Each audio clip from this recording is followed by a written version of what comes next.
Banjir dan tanah longsor yang menerjang sejumlah wilayah di Kabupaten Luwu, Sulawesi Selatan terisolasi tak hanya memakan belasan korban jiwa. Distribusi bantuan pun dilakukan dengan menggunakan helikopter. Diperkirakan sebanyak 3.000 lebih warga terisolir akibat tanah longsor di Kecamatan Latimojong. Longsor memutus akses jalan serta jembatan penghubung antara desa dan sulit untuk distribusi logistik. 2 unit helikopter dikerahkan untuk distribusi bantuan. Itu pun masih terkendala cuaca buruk pada akhir pekan lalu, sehingga puluhan aparat TNI dari Koramil Bastem Kodim 1403 Palopo harus berjalan kaki puluhan kilometer, mendistribusikan logistik, menyusuri sungai dan hutan hingga tembus ke wilayah terisolir.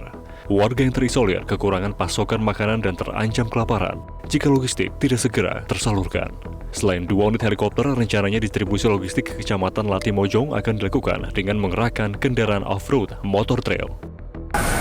Untuk akses di desa Kecamatan Latimojong untuk saat ini memang masih belum bisa dilalui.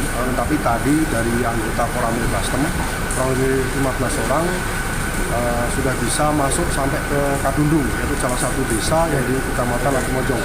Yaitu dengan cara mereka berjalan kaki yang 9 km.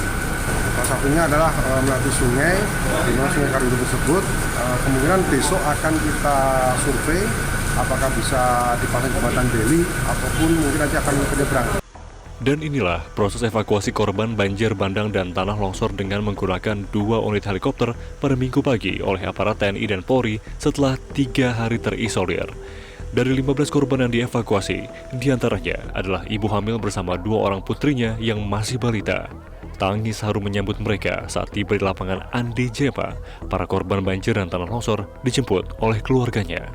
Tim SAR gabungan dari Basarnas, TNI, dan Polri serta potensi SAR lainnya masih melakukan pencarian terhadap korban yang masih dinyatakan hilang.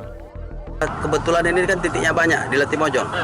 Tadi yang saya datangi yang itu di ketinggian 800 meter, tepatnya di tempat pendaratan Mas Bindo, karena memang juga ibu ini kita evakuasi dari rumahnya, kurang lebih jaraknya 1 jam dari lokasi pendaratan, titik evakuasi.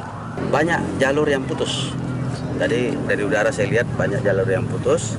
Oleh karena itu juga dari kemarin sebenarnya 4 alat berat sedang bekerja untuk menormalisasi jalan.